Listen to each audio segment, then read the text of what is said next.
Ito nga bang si Jamie Malonzo ay gusto nang bumalik dito talaga sa Barangay Ginebra? Ang balita kasi ang deadline daw sa sabihin na nating pag-acquire ng mga free agents sa Japan B-League ay sa Pebrero. So medyo malapit-lapit na 'yan.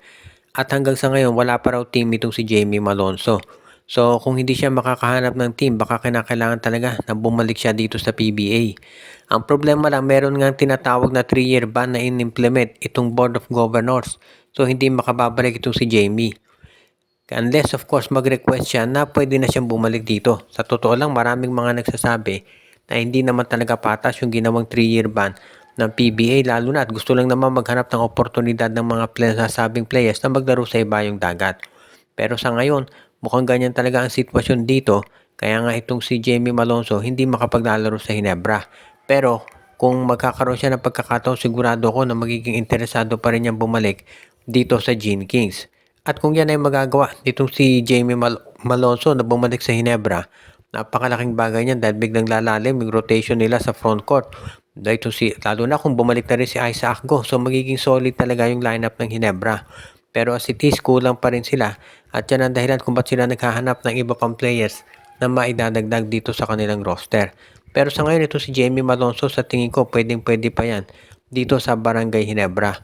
At kinakailangan lamang makausap nila yung PBA Board of Governors para matanggal na yung tinatawag na ban. Kung magagawa nila yan, sa tingin ko pwede na ito si Jamie Malonzo talaga ay maglaro ulit para dito sa Gene Kings.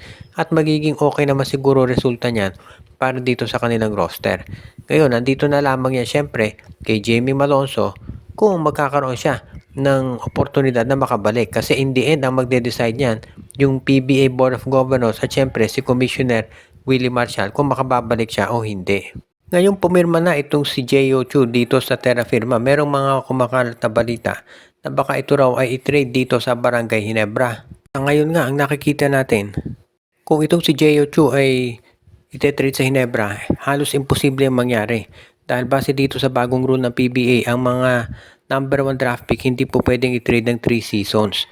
So yung 3 seasons na yung 3-year contract natin na pinirmahan itong si J.O. Chu dito sa Terra Firma ay ibig niya sabihin mananatili siya sa koponan na yan at hindi siya pwedeng i-trade. Kaya then ginawa ng PBA dahil nga doon sa mga controversial na nangyayari na yung mga number 1 draft pick ng Blackwater Terra Firma ay tinetreat palagi dito sa SMC at MVP groups.